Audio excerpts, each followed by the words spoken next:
IDTV మన ఉనికి మన వాణి. నమస్తే, వెల్కమ్ టు ఐడిటీవీ. నేను మీ సౌమ్య. బేసిక్గా బ్యాంకింగ్ సెక్టర్ అనేసరికి మనకి చాలా డౌట్స్ ఉంటూ ఉంటాయి. చాలామందికి కార్డ్స్, ఈ క్రెడిట్ కార్డ్స్ ఇవి తప్ప వచ్చే లోన్స్ కానీ, ఇన్సూరెన్స్లు కానీ లేదా స్కీములు కానీ ఏవి క్లారిటీగా తెలియదు.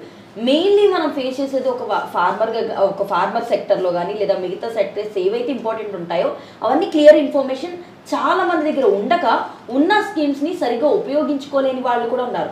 సో అలాంటి వాళ్ళ కోసం ఒక క్లియర్ ఎక్స్ప్లెనేషన్తో అసలు స్కీమ్స్ ఏమేమి ఉన్నాయి, అవి ప్రజలు ఎలా ఉపయోగించుకోవాలి, ఎలాంటి వాళ్ళకి ఎలిజిబుల్, ఈ డీటెయిల్స్ అన్ని మనకి ఇవ్వడానికి మనతో పాటు financial and economic adviser Prasad గారు ఉన్నారు. ఆయన అడిగి క్లియర్ ఇన్ఫో ఇప్పుడు తెలుసుకుందాం. Hello sir. నమస్తే. ప్రధానమంత్రి అన్నదాత ఆయ సంస్కార్ అభియాన్. ఓకే. సో ఇక్కడ ఏంటంటే రైతులకి వెళ్ళాల్సిన ప్రైస్ ఏదైతే ఉందో, ఈ ప్రొడక్షన్ ప్రైస్ అంటే వాళ్ళ పంట ప్రైస్ ఏదైతే ఉందో దాన్ని సెక్యూర్ చేయడానికి ఈ స్కీమ్ గవర్నమెంట్ తీసుకొచ్చింది. ఓకే. సో దీనివల్ల ఏంటంటే గవర్నమెంట్ యొక్క అండర్టేకింగ్లో ఉండడం వల్ల ఫార్మర్కి ఇన్కమ్ పెరుగుతుంది. ఇన్కమ్ విల్ ఇంక్రీజ్, ఎందుకంటే ఫేర్ ప్రైస్ వాళ్ళకి వెళ్తుంది కాబట్టి ఈ స్కీమ్లో ఉన్న వాళ్ళకి. సో దీనివల్ల ఏంటంటే అగ్రికల్చర్ ప్రొడక్టివిటీ పెరుగుతుంది, వాళ్ళకి వచ్చే ప్రాఫిట్స్ పెరుగుతాయి. ఈ స్కీమ్లోనే మళ్ళీ సబ్ స్కీమ్స్ చాలా ఉన్నాయి, వాళ్ళు దేంట్లోనే చూస్ చేసుకోవచ్చు. అంటే వీళ్ళు ప్రైస్ ఫిక్స్ చేయడం కానీ, లేకపోతే లాస్ని మిటిగేట్ చేయడం కానీ, దాంట్లో చాలా స్కీమ్స్ ఉన్నాయి. ఒకటైతే ప్రైస్ సపోర్ట్ స్కీమ్ అంటుంది. ఈ స్కీమ్లో ఏంటంటే మనం ఇచ్చిన ప్రైస్ గవర్నమెంట్ ప్రైస్ సపోర్ట్ చేస్తే గవర్నమెంటే తీసేసుకుంటుంది మన ప్రొడక్షన్ ఏదైతే ఉందో. సో గవర్నమెంట్ తీసుకుంటుంది. అట్లాగే ప్రైస్ డెఫిషియన్సీ స్కీమ్ ఒకటి ఉంది. తక్కువ ప్రైస్ వస్తే లాస్ కవర్ అవ్వడానికి price deficiency scheme. Next pilot private procurement and stocking scheme. So దీనివల్ల ఏంటంటే మధ్యలో ఉన్న ఈ బ్రోకర్స్ ఎవరైతే ఉన్నారో వాళ్ళని అవాయిడ్ చేస్తూ government will intervene and provide the medium price. So దీనివల్ల ఏంటంటే ఫార్మర్కి వెళ్ళాల్సిన ఫేర్ ప్రైస్ వాళ్ళకి రావడం వల్ల, లాభాలు పొందడం వల్ల వాళ్ళ ఇన్కమ్ పెరుగుతుంది. సో మెయిన్ థింగ్ ఏంటంటే దీని మోటివ్ వచ్చేసి ఫార్మర్ ఏదైతే పంటను తీసుకొని అమ్మడానికి మధ్యలో మార్కెట్కి వెళ్తున్నారో ఈ మధ్యలో ఉన్న బ్రోకర్స్ని అవాయిడ్ చేసి వాళ్ళకి డైరెక్ట్గా మార్కెట్కి అంది అప్ టు మ్యాక్సిమం వాళ్ళకి రావాల్సిన ప్రైస్ని వాళ్ళకి ఇచ్చి ప్రాఫిట్ని పొందేలా చేస్తుంది అన్నమాట. దీనివల్ల ఏంటంటే వాళ్ళ ఇన్కమ్ పెరుగుతుంది, అట్ ది సేమ్ టైం వాళ్ళకి రావాల్సిన బెనిఫిట్స్ అన్ని పొందడానికి ఈజీగా ఉంటుందని గవర్నమెంట్ ఈ స్కీమ్ తీసుకొచ్చింది. సో ఈ స్కీమ్ అప్లికబిలిటీ కూడా సేమ్ లైక్ వాళ్ళ బేసిక్ డాక్యుమెంట్స్ అండ్ వాళ్ళ పేరు మీద ఫామ్ ఉండాలి, వాళ్ళు చేస్తూ ఉండాలి. అట్ ది సేమ్ టైం వాళ్ళు చేసిన ఆ ప్రొడక్షన్ ఏదైతే ఉందో వాళ్ళు దాన్ని గవర్నమెంట్కి చూపించాలి. సో వాళ్ళు ఏ మెథడ్స్ ఫాలో అయ్యారు ఏంటి అని ఎక్స్ప్లెయిన్ చేసి ఎంత దిగుబడి వచ్చింది, ఎన్ని కిలోలు వచ్చింది ఏంటి అని చూపించి వాళ్ళు సేంద్రీయంగా అలా మూవ్ చేశారు చూపిస్తే సో గవర్నమెంట్ వీళ్ళు అప్లికబుల్ దిస్ వన్ అండ్ వాళ్ళకి రావాల్సిన ఇన్కమ్ అంతా ప్రొవైడ్ చేస్తున్నారు. సో సపోర్ట్ ఫ్రమ్ పంట ఏం లేదు, farmer is basic thing. So farmer కేటగిరీలో ఉండాలి. నెక్స్ట్ థింగ్ ఏంటంటే వీళ్ళు చేసిన ప్రతి యాక్టివిటీ ఏదైతే ఉందో అంటే స్టార్టింగ్ నుంచి ఎండింగ్ వరకు గవర్నమెంట్ వీళ్ళకి సపోర్ట్ చేస్తుంటారు. అది ఫర్టిలైజర్లో కానీ, ఎలక్ట్రిసిటీలో కానీ, వాటర్ సప్లైలో కానీ, ఎనీథింగ్ వాళ్ళకి రావాల్సిన అన్ని మెటీరియల్స్ అన్ని గవర్నమెంట్ పొందించడంలో సపోర్ట్ చేస్తుంది. సో ఇది బేసిక్గా ప్రధానమంత్రి అన్నదాత అసలు వాళ్ళకి వచ్చే మెయిన్ ఈ బెనిఫిట్స్ ఏవైతున్నాయో వాళ్ళకి పొందించడానికి చేసిన మెయిన్ స్కీమ్ అంటే. నెక్స్ట్ మహిళా someone saving certificate. So it's like A saving certificate. మనకి కిసాన్ వికాస్ పత్ర అని మొన్నటిదాకా ఉండేది, ఎఫ్డి అలాగో ఇది అలాగే. So this is for empowerment women and girl applicable వీళ్ళకే. సో ఇదేంటంటే పోస్ట్ ఆఫీస్లో వెళ్ళి మనం డిపాజిట్ చేయాలి. So savings certificate minimum 1000 up to 2 lakhs. So up to one time investment. ఇది వన్ టైం ఇన్వెస్ట్మెంట్ పెట్టాలి. 7.5% పర్ యానం వస్తూ ఉంటుంది. సో సర్టిఫికేట్ అనమాట, మనం పెట్టిన వెంటనే వచ్చేస్తుంది. ఎఫ్డి అలాగో అలాగే. సో మనం 25,000 ఉన్నాయి దాన్ని వేస్తాం, మన సర్టిఫికేట్ ఇస్తారు. నెక్స్ట్ మళ్ళీ ఇంకో 50,000 ఉంది దాన్ని వేస్తాం. So minimum 1000 up to 2 lakhs. So మనం మనకి నచ్చినప్పుడు అందులో వద్దు అన్నప్పుడు వాళ్ళు ఇచ్చేస్తారు. అప్ టు ఇంట్రెస్ట్ ఇస్తారు. 7.5% పర్ యానం వస్తుంది. సో మీరు లక్ష చేశారంటే 7,500 సంవత్సరానికి వస్తుంది. సో అది లక్షల అంటే ఇయర్లీ కాకుండా మనం తీసుకోవాలనుకున్న టైంలో ఇయర్లీ మాత్రం 7.5 ఇంట్రెస్ట్ అనేది అందులో యాడ్ అవుతుంది. మనకు కావాలన్నప్పుడు మొత్తం తీసుకోవచ్చు. అంతే తప్ప కొంచెం తీసుకోవడానికి లేదు. సో తీసుకుంటే దీంట్లో అప్ టు 40% ఎలిజిబుల్ అమౌంట్ ఉంటుంది మళ్ళీ వాళ్ళ కండిషన్ బేస్ మీద. అది వన్ టైం విత్డ్రా చేసుకోవచ్చు ఆ టెన్యూర్లో మొత్తం కాకుండా. సో ఇది మెయిన్గా వచ్చేసి లేడీస్కి వాళ్ళ ఇండిపెండెన్స్ని బాగా డెవలప్ చేయడానికి, అట్ ద సేమ్ టైం సేవింగ్స్ని ఎంకరేజ్ చేయడం. సో గవర్నమెంట్ ఈ స్కీమ్ తీసుకొచ్చింది. ఇది కంప్లీట్గా రిస్క్ ఫ్రీ స్కీమ్. పోస్ట్ ఆఫీస్లో ఆర్ గవర్నమెంట్ బ్యాంక్స్లోనే అవైలబుల్ ఉంది. సో దీన్ని ఓపెన్ చేయాలంటే మెయిన్ పోస్ట్ ఆఫీస్ దీన్ని బాగా ఆపరేట్ చేస్తుంది. So main post office account ఉండి మనం డిపాజిట్ చేస్తే లేడీ అకౌంట్ అయి ఉండాలి అండ్ సింగిల్ అకౌంట్ హోల్డర్ అయి ఉండాలి. Single account. బట్ ఇది ఇక్కడ ఒకటే డిసడ్వాంటేజ్ ఏంటంటే దీని నుంచి వచ్చే ఇంట్రెస్ట్ ట్యాక్స్ అవుతుంది, ట్యాక్సిబుల్ ఇంట్రెస్ట్.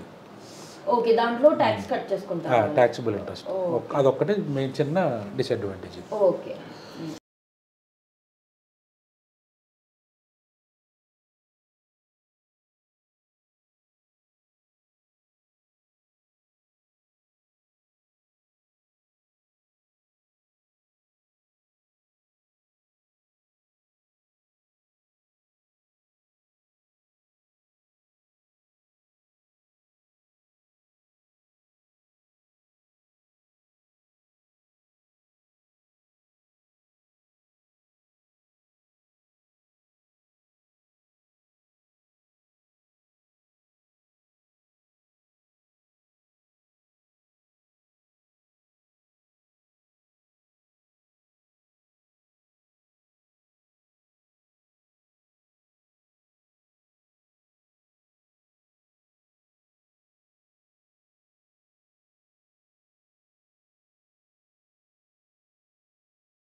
ఐడిటీవీ మన ఉనికి మన వాణి.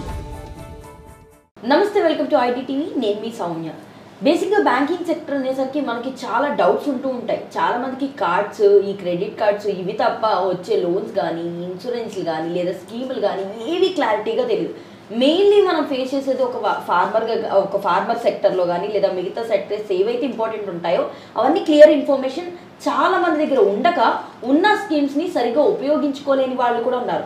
సో అలాంటి వాళ్ళ కోసం ఒక క్లియర్ ఎక్స్ప్లెనేషన్తో అసలు స్కీమ్స్ ఏమేమి ఉన్నాయి, అవి ప్రజలు ఎలా ఉపయోగించుకోవాలి, ఎలాంటి వాళ్ళకి ఎలిజిబుల్, ఈ డీటెయిల్స్ అన్ని మనకి ఇవ్వడానికి మనతో పాటు financial and economic adviser Prasad గారు ఉన్నారు. ఆయన అడిగి క్లియర్ ఇన్ఫో ఇప్పుడు తెలుసుకుందాం. Hello sir. నమస్తే. నెక్స్ట్ స్కీమ్ వచ్చేసి ప్రధానమంత్రి జన్ ధన్ యోజన. సో ఇది కూడా జనాలు అంటే పీపుల్ ఎవరైతే ఉన్నారో వాళ్ళకి ఫైనాన్షియల్గా ఇన్వెస్ట్మెంట్స్ సేవింగ్స్ని ఎంకరేజ్ చేయడానికి గవర్నమెంట్ ఈ స్కీమ్ తీసుకొచ్చింది. ఎవరికైనా ప్రధానమంత్రి Jan Dhan Yojana. So it's nothing but ఏంటంటే ప్రతి ఒక్కరికి బ్యాంక్ అకౌంట్ ఉండాలి, సేవింగ్స్ మీద అవేర్నెస్ తీసుకొచ్చి ఇన్వెస్ట్మెంట్స్ చేయించడము, వాళ్ళకి వచ్చే సేవింగ్స్ ద్వారా వాళ్ళ రెగ్యులర్ యాక్టివిటీస్ మీయటము, సేవింగ్స్ ఒక ఇంపార్టెన్స్ తెలియజేయడానికి దీన్ని గవర్నమెంట్ తీసుకొచ్చింది. సో దీంట్లో మెయిన్ అడ్వాంటేజ్ ఏంటంటే గవర్నమెంటే ఎవరికైతే బ్యాంక్ అకౌంట్స్ లేవో వాళ్ళకి ఫ్రీ బ్యాంక్ అకౌంట్ ఓపెన్ చేస్తుంది. అంటే మినిమం చార్జెస్ ఏం లేకుండా. సో మినిమం బ్యాలెన్స్ అనేది అస్సలు ఉండదు. నెక్స్ట్ దీని మీద నుంచి వచ్చే ఇంట్రెస్ట్ ఏదైతే ఉందో వాళ్ళు ఏదైతే డిపాజిట్ చేసుకుంటారో దాని నుంచి వచ్చే సేవింగ్స్ కూడా అదే అకౌంట్లో డిపాజిట్ అయిపోతుంది. దీనికి స్పెసిఫిక్గా రూపే డెబిట్ కార్డు కూడా ఇస్తున్నారు, గవర్నమెంట్ నుంచి వచ్చింది. సో ఈ card holder they can withdraw their funds at any time. ఇక్కడ main advantage of this scheme is దీనికి free accidental coverage 1 lakh, minimum 1 lakh ఉంది. ఎవరైతే ఈ రూపే కార్డ్ తీసుకున్నారో వాళ్ళకి మెయిన్ యూజ్ అవుతుంది.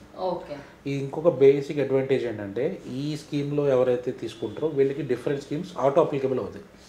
సో అదేంటంటే డైరెక్ట్ ప్రధాన్ మంత్రి జీవన్ జ్యోతి బీమా యోజన ఒకటి ఇన్సూరెన్స్, నెక్స్ట్ సురక్ష బీమా యోజన ఒకటి ఇందాక మనం మాట్లాడుకున్నట్టు, ముద్రా స్కీమ్ ఒకటి అప్లై అయిపోతాయి. ఈ బ్యాంక్ అకౌంట్ ద్వారా ఆపరేట్ చేసిన వాళ్ళకి ఇంకా ఈజీగా ఈ స్కీమ్స్ అన్ని యూజ్ చేసుకోవడం. సో వన్ స్కీమ్ తీసుకుంటే మిగతా స్కీమ్స్ అన్నింటిలో కూడా మనం ఎలిజిబుల్ అయిపోతాం, ఆటో ఎలిజిబుల్. సో దీంట్లో ఏంటంటే మెయిన్ సేవింగ్స్ అకౌంట్లో మనం అమౌంట్ డిపాజిట్ చేస్తూ దీని ఆపరేటింగ్లో నుంచి మనం గవర్నమెంట్ నుంచి వచ్చే బెనిఫిట్స్ని తీసుకోవచ్చు.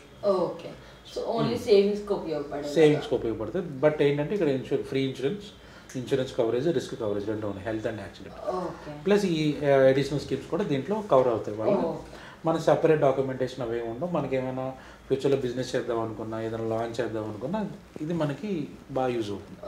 సో ఈ scheme is the basic scheme where banking సెక్టర్ని కూడా ఎంపవర్ చేయడానికి, దాని ఇంపార్టెన్స్ ఏంటో తెలియడానికి ఇది బాగా యూజ్ అవుతుంది అన్నమాట. సో నెక్స్ట్ స్కీమ్ వచ్చి పిఎం సూర్యఘర్ ముఫ్త్ బిజిలీ యోజన. ప్రధానమంత్రి సూర్యఘర్ ముఫ్త్ బిజిలీ యోజన. ఓకే. సో ఇంటికి సంబంధించి సో పేరులోనే ఉంది బిజిలీ, ఫ్రీ ఎలక్ట్రిసిటీ. సో ఎలక్ట్రిసిటీని మనం ఎలా యూజ్ చేసుకోవచ్చు, ఫ్రీ ఆఫ్ కాస్ట్ ఎలా తీసుకోవచ్చు, సో దాని గురించి ఈ స్కీమ్ తీసుకొచ్చారు మన గవర్నమెంట్, మన మోడీ సార్. సో దీంట్లో ఏంటంటే సింపుల్, బేసిక్గా చెప్పాలంటే సోలార్ ప్యానల్స్ మన ఇంటి మీద పెట్టుకోవాలి. సో 40% సబ్సిడీ వచ్చి గవర్నమెంట్ ఇస్తుంది, 60% మనం బేర్ చేసుకోవాలి. అంటే అది ఇన్స్టాలేషన్ అన్నీ చేయడానికి 40%. దీంట్లో కేటగిరీస్ ఉన్నాయి. ఇప్పుడు మీరు సోలార్ ప్యానల్ ఎట్లా పెట్టుకోవాలి అంటే మీరు యూజ్ చేసే రెగ్యులర్ ఎలక్ట్రిసిటీ మీద డిపెండ్ అయి ఉంటుంది. ఒకవేళ మీరు 0 to 50 watts యూజ్ చేస్తే ఒక టైప్ ఆఫ్ కేటగిరీ, 150 to 300 అయితే ఒక కేటగిరీ, మోర్ దెన్ 300 అనేది ఒక కేటగిరీ. సో దాంట్లో కేటగిరీస్ ఉన్నాయి. దాని తగ్గట్టు మీకు సబ్సిడీ కూడా వస్తుంది. అది హౌస్ హోల్డ్ అవ్వచ్చు, కమర్షియల్ అవ్వచ్చు, ఆఫీసెస్కి కూడా హెల్ప్ఫుల్ అవుతుంది. సో దీనికి మెయిన్ థింగ్ ఏంటంటే ఒకవేళ హౌస్ హోల్డ్ అనుకోండి 0 to 50 units యూజ్ చేసే వాళ్ళకి అనుకోండి 30,000 to 60,000 బెనిఫిట్ వస్తుంది subsidy every year. Subsidy one time subsidy వస్తుందా? మనం పర్చేజ్ చేసే ప్లాంట్ ఎక్విప్మెంట్ ఉంది దాని మీద 30,000 60,000 డిస్కౌంట్ వస్తుంది. అదే 150 to 300 అయితే 60,000 to 80,000 సబ్సిడీ వస్తుంది. మోర్ దెన్ 300 అయితే 80,000 వరకు మ్యాక్సిమం లిమిట్. 80,000 మ్యాక్సిమం లిమిట్ వస్తుంది. దీనివల్ల ఏంటంటే electricity for house hold free అవుతుంది, చాలా తక్కువ. నెక్స్ట్ ఏంటంటే ఎలక్ట్రిసిటీ కాస్ట్ గవర్నమెంట్ తగ్గుతుంది, రెన్యూవబుల్ ఎనర్జీ కూడా బాగా పెరుగుతుంది. సో ఈ మనం ఏంటంటే ఈ వాటర్ సముద్రం నుంచి తీసి థర్మల్ పవర్ స్టేషన్స్ ఇవన్నీ కోల్ నుంచి తీసి తగ్గుతూ ఉంటాయి అన్నమాట. సో కోల్ అనేది మనకి రెన్యూవబుల్ అవ్వదు, కానీ తవ్వే కొద్దీ బయటకు వెళ్ళిపోతూ ఉంటుంది. సో అవన్నీ అవాయిడ్ చేయొచ్చు. ఈ రిసోర్సెస్ అన్ని నేచర్ నుంచి వచ్చినాయి కాబట్టి మనం వాటిని కంట్రోల్ చేసి ఫ్యూచర్ కోసం జనరేషన్కి వాడుకోవచ్చు. సో దీని మెయిన్ అడ్వాంటేజ్ ఏంటంటే ఎమిషన్స్ తగ్గుతాయి, అంటే పవర్ వల్ల వచ్చే ఈ పొల్యూషన్ ఏదైతే ఉందో దానికి బాగా సేవింగ్ అవుతుంది. నేచర్ పాయింట్ ఆఫ్ వ్యూలో కూడా మనకి చాలా పక్షులు అవి ఇవి సేవ్ అవుతూ ఉంటాయి, ఈ టవర్స్ టు టవర్స్ మధ్యలో ఉన్న రేడియేషన్స్ తగ్గడము వాటి వల్ల. సో ఇది బేసిక్ అడ్వాంటేజ్. ఎలిజిబిలిటీ వచ్చేసి వీళ్ళు ఇండియన్ సిటిజన్ అయి ఉండాలి, హౌస్ హోల్డ్ అయితే హౌస్ హోల్డ్ అయి ఉండాలి, ఆఫీస్ అయితే ఆఫీసు. సో రూఫ్ మీద సోలార్ ప్యానల్స్ ఇన్స్టాల్ చేస్తారు. వీళ్ళకి ఏంటంటే వ్యాలిడ్ ఎలక్ట్రిసిటీ కనెక్షన్ అయి ఉండాలి, అంటే సబ్ మీటర్స్ నుంచి కాకుండా మన పేరు మీద గవర్నమెంట్లో ఒక మీటర్ ఉండాలి. సో ఇది కాకుండా వేరే సబ్సిడీ ఏది ఉండకూడదు సోలార్ మీద ఓన్లీ వన్ థింగ్, ఒక్కసారి మాత్రం ఇస్తారు, ఒకటే ఉండాలి. సో దీని అఫీషియల్ వెబ్సైట్. సో ఇప్పుడు నేను ఆఫీస్ పెట్టుకొని ఇంటికి కూడా పెట్టుకొని అట్లా పాసిబిలిటీ అంటే అదే అన్నాను, మీ మీటర్ ఏదైతే ఉందో మీ పేరు మీద ఉండాలి, ఆఫీస్కి ఒక మీటర్, ఇంటికి ఒక మీటర్. సో అది మీ పేరు మీదే ఉండాలి. సో ఎక్విప్మెంట్ అంతా they will help you to provide everything. So next వచ్చేసి దీనికి అఫీషియల్ వెబ్సైట్ ఉంది, ఈ నేను చెప్పిన స్కీమ్స్. ఆ స్కీమ్ ఆ వెబ్సైట్లోకి వెళ్ళి మీరు మీ డాక్యుమెంటేషన్ అంటే బేసిక్ ఎలక్ట్రిసిటీ ఒకటి, మీ ఎలక్ట్రిసిటీ డిస్ట్రిబ్యూషన్ కంపెనీ ఎక్కడి నుంచి వస్తుంది, ఏ జ్యూరిస్డిక్షన్లో ఉంది అవన్నీ ఇచ్చి డాక్యుమెంట్స్ అప్లోడ్ చేసి మీరు అప్లై చేసుకోవచ్చు. ఈ ప్రాసెస్ అంతా 10 to 15 days ప్రాసెస్ ఇది. బట్ ఏంటంటే చాలా ఈజీగా అప్లై చేసుకోవచ్చు. At the same time application form ఆన్లైన్లో అయిపోతుంది, మన ఇంటికి వెరిఫికేషన్కి వస్తారు, మన ఇల్లు ఆర్ మన రూఫ్ ఏదైతే ఉందో అది ఎలిజిబుల్లా కాదా, స్ట్రాంగ్గా ఉందా లేదో చూసుకుని మనం ఇన్స్టాల్ చేస్తారు. ఇన్స్టాలేషన్ అంతా కూడా గవర్నమెంట్ చేస్తారు. మనం ఏంటంటే సబ్సిడీ పెట్టుకోవాలి కరెక్ట్గా. ఒక 1,000 or 1,500 మంది కాదు అనుకుంటే per month life long free current, life long free power వస్తుంది. సో ఇది బేసిక్గా చాలా యూజ్ అవుతుంది. అదే మనం ఓన్లీ ఇన్స్టలేషన్ మాత్రం పెట్టుకోవాల్సి ఉంటుంది కదా, ఇంకా తర్వాత ఇంకా ఫ్రీ కరెంట్. ఫ్రీ ఇన్స్టలేషన్ చేసినప్పుడే మనకు పవర్ సప్లై అంతా అన్ని ఎక్కడెక్కడ లైనింగ్ ఉందో అంతా గవర్నమెంట్ నుంచి వచ్చిన పర్సన్స్ ఇన్స్టాల్ చేసేస్తారు.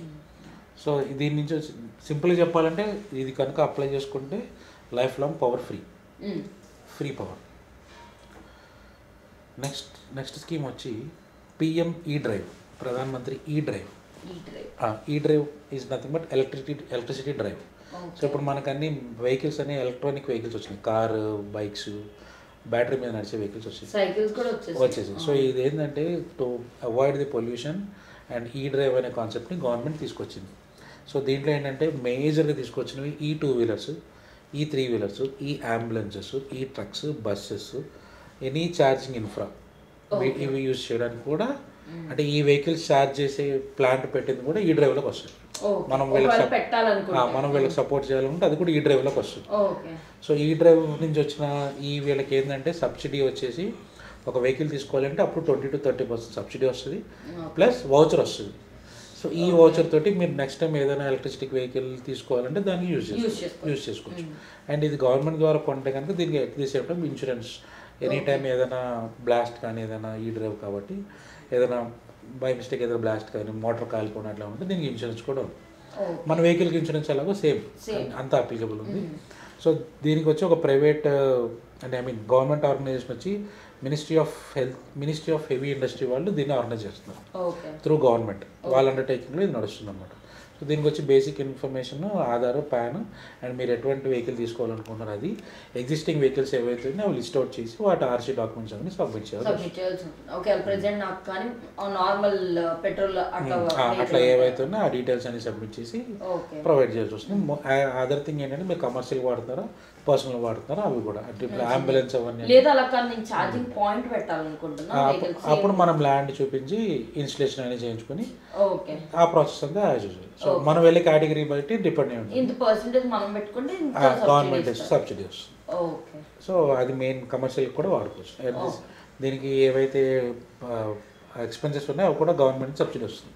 అంటే ఈ ఛార్జర్ మెయింటెనెన్స్ కానీ పవర్ సప్లై కానీ అవన్నీ త్రూ గవర్నమెంట్ వస్తుంది.